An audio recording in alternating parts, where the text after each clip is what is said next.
Bismillahirrahmanirrahim. Assalamualaikum warahmatullahi wabarakatuh. Puji serta syukur kehadirat Allah Subhanahu wa taala.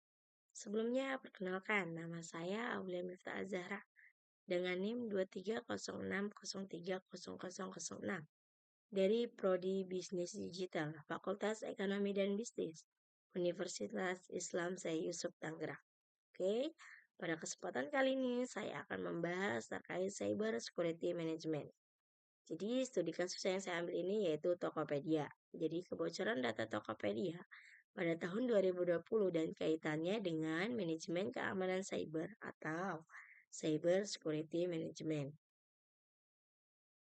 Sebelum kita membahas studi kasusnya, kita ketahui dulu latar belakangnya, yaitu sini karena saya membahas studi kasus Tokopedia, di sini saya membahas latar belakang dari Tokopedia tersebut.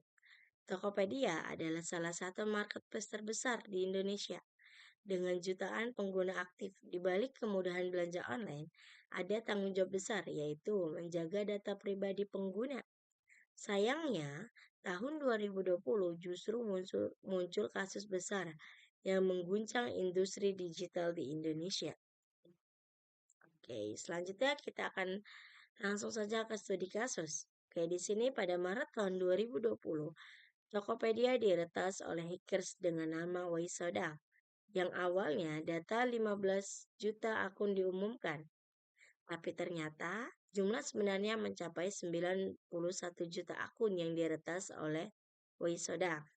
Data yang bocor meliputi nama, email, nomor telepon, tanggal lahir, hingga password yang hanya dihash. Tidak lama kemudian, data ini dijual di dark web dengan harga sekitar $5.000. Di sini saya juga sudah mencari tahu dan sudah banyak dari berita juga yang menulis, yaitu dari CNBC, dari CNN, Kumparan, Bisnis Tekno, dan banyak lainnya. Kemudian, dampak kebocoran. Jadi kebocoran sebesar ini tentu sangat berbahaya. Data bisa dipakai untuk phishing, penipuan, atau social engineering. Password yang dihash pun bisa saja dibongkar. Akibatnya, muncullah keresahan publik atau keresahan para konsumen. Dan komunitas konsumen Indonesia menggugat Tokopedia bersama Kominfo ke pengadilan karena dianggap lalai. Sehingga data itu bisa diretas oleh hackers. Nah, kemudian Tokopedia itu memberi respon. Mengakui kebocoran tersebut, mereka bilang data pembayaran seperti kartu kredit atau saldo OVO itu aman. Mereka juga mengirim email blast atau email yang sama secara bersamaan ke banyak pengguna. Tapi sayangnya, respon ini dianggap lambat dan kurang transparan menurut para pengguna. Kesalahan manajemen keamanan. Nah, dari sisi manajemen keamanan ada beberapa kelemahan yang Tokopedia miliki. Yang pertama itu ada enkripsi password yang dipakai itu tidak cukup kuat. Yang kedua, tidak ada deteksi dini atau kasus baru ketahuan setelah data bocor di forum hackers. Yang ketiga, notifikasi kepada pengguna terlambat. Yang keempat, Tokopedia terlihat tidak siap dengan insiden respon plan. Dan yang terakhir, sistemnya belum sesuai standar keamanan internasional seperti ISO atau GDPR.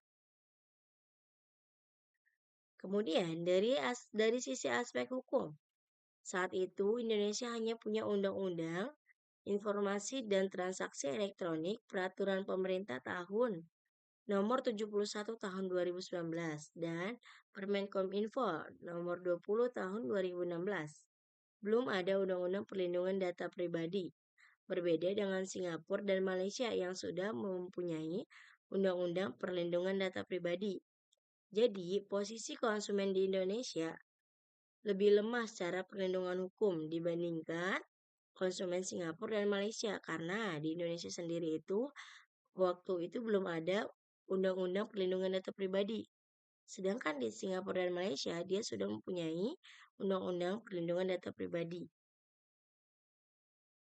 Kemudian, langkah pencegahan yang harus dilakukan secara menyeluruh. Yang pertama itu ada dari sisi teknis. Pakai enskripsi yang kuat, lakukan penetration test dan monitoring real time atau dikontrol secara teratur. Yang kedua, ada dari sisi manajerial. Buat insiden respon plan, beri notifikasi cepat dan lebih dan latih karyawannya soal keamanan. Jadi banyak melatih karyawan soal keamanan agar tidak terjadi kesalahan yang sama. Dan yang ketiga, dari sisi standar, ikuti framework seperti ISO 27001. Dan dari sisi hukum, patuhi pada undang-undang PDP yang sekarang sudah berlaku serta transparan kepada publik, kepada si pengguna Tokopedia tersebut.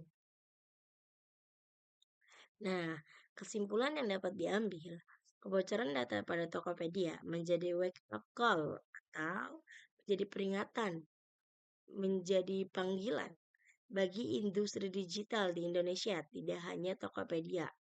Eh, itu termasuk e-commerce lainnya. Ini menjadi satu pelajaran yang harus diwaspadai.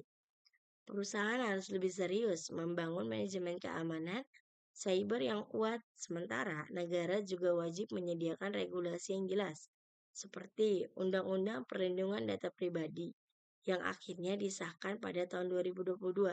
Jadi di Indonesia itu baru punya undang-undang Perlindungan Data Pribadi itu pada tahun 2022. Sedangkan di Malaysia dan Singapura itu pada tahun 2020.